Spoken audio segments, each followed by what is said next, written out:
Hello everyone, welcome to Ask Cuttles 2, where I answer your questions that you ask through Facebook. Here you get to find out how crazy and stupid I really am. Okay, let's jump into this pool of sadness. If Uncle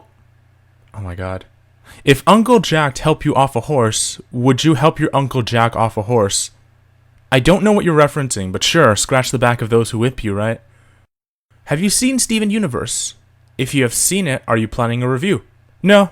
I've heard great things, though. My friend Isabel seems to bring it up a lot, and so do other people I follow, like Serena Midori. Go tweet to them about it. What inspires you to do things? The babes.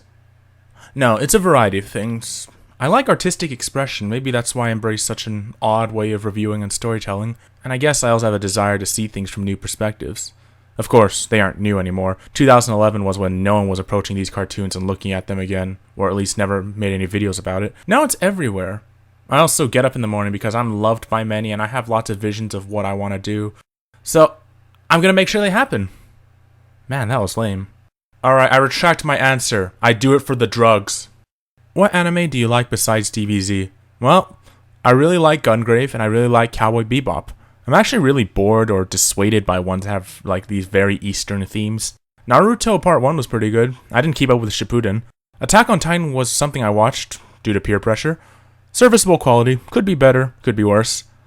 I liked Code Geass when I watched it, and then the more I thought about it, the worse it got. Kind of like DBZ, except it's pretentious, so that ends up hurting it a lot more.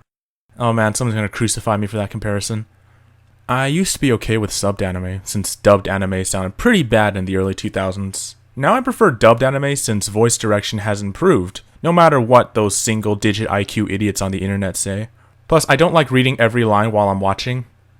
I'm also kind of put off by the presence of the same 3 to 4 voice actors being generic heroes like Yuri Lowenthal and Johnny Bosch. I've been meaning to get to Fullmetal Alchemist Brotherhood and Neon Genesis Evangelion though. Gotta watch those. What cartoons are you keeping up with nowadays? None of them.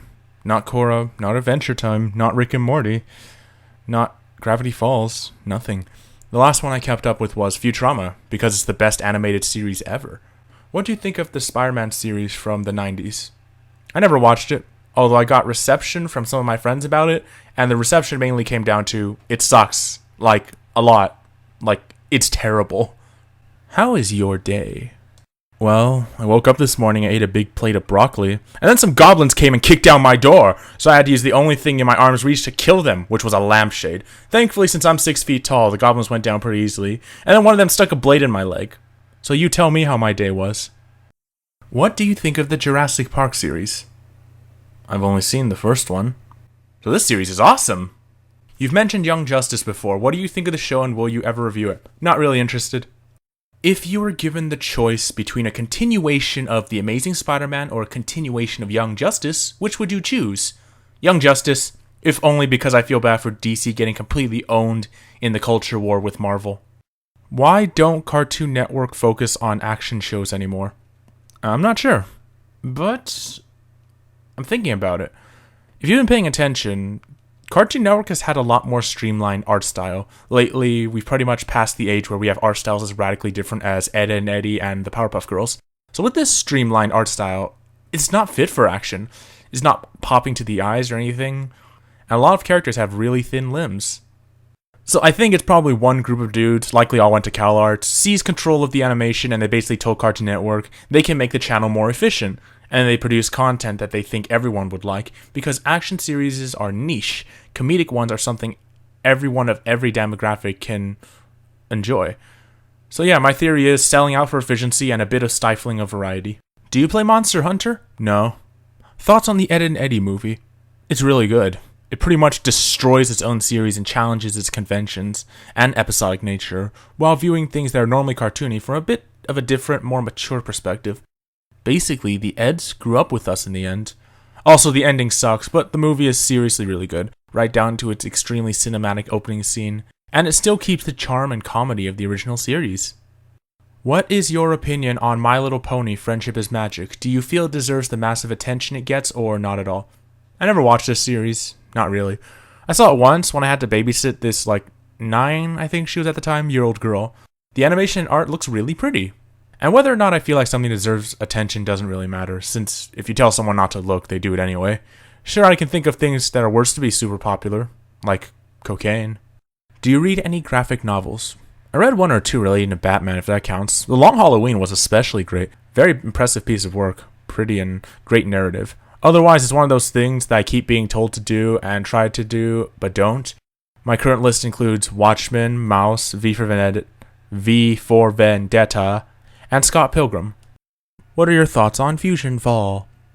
Streamlined art style makes some of the characters look awful, and some look really cute, like Marie, but I never played it.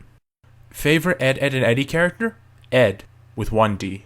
If I had to choose, that is. He's the biggest source of comedy in the series, with his non-sequiturs and tendency for slapstick, but the other two Eds deserve some expansion.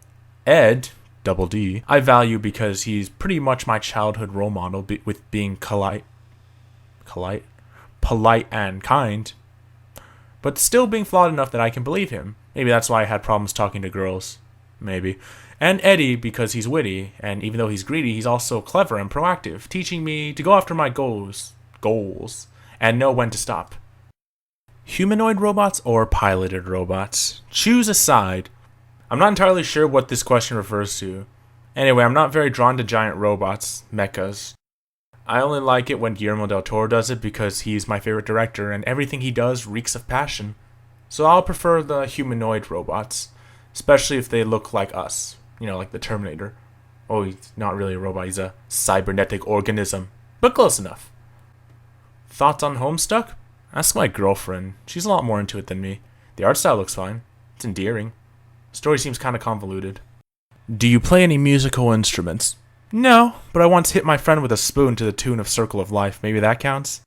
Which superhero movies from the early 2000s were better? The first two X-Men movies or the first two Spider-Man movies? I guess the Spider-Man movies, since I barely even remember watching the first two X-Men movies. Although Sir Patrick Stewart and Sir Ian McKellen were the best parts of those movies, which otherwise were really just quite boring. The Spider-Man movies were good, but I don't revere them as much as many others. I enjoyed the first one because it was so campy and had Macho Man Randy Savage and Willem Dafoe as cartoon characters. And the second one is pretty good, I hate James Franco and Kristen Dunst in these movies. They're good everywhere else, just not as Harry Osborn and Mary Jane Watson. To credit the X-Men films, though, they have some plot variety, while all three of the Spider-Man films had the exact same climax. Still, I can say that the first two Spider-Man movies are more enjoyable than the first two X-Men ones. I don't think I'm ready for another Spider-Man film, though. But Bonesaw is ready! Favorite cartoons, comics, movies, villains? Mr. Freeze, because tragedy and believable motivations, as well as thematic comparisons towards his opposite villains, whether it be Penguin, Grant Walker, or Ferris Boyle. Cell, because he's a creation of mankind and a dark mirror of the heroes, especially the one he's fighting. He's an abomination and quite a Frankenstein-esque monster. Captain Vidal from Pan's Labyrinth is also a very effective villain, representing the horrors of fascism and overshadowing all the childlike terrors of the magical realm. The Thing from John Carpenter's film is also really good, since it's utterly horrifying, and we don't really know anything about it, but it shows signs of intelligence and biology that's so alien that only fear fits it. And on a lighter note, Simon Skinner from Hot Fuzz, because Timothy Dalton is quite a funny evil guy.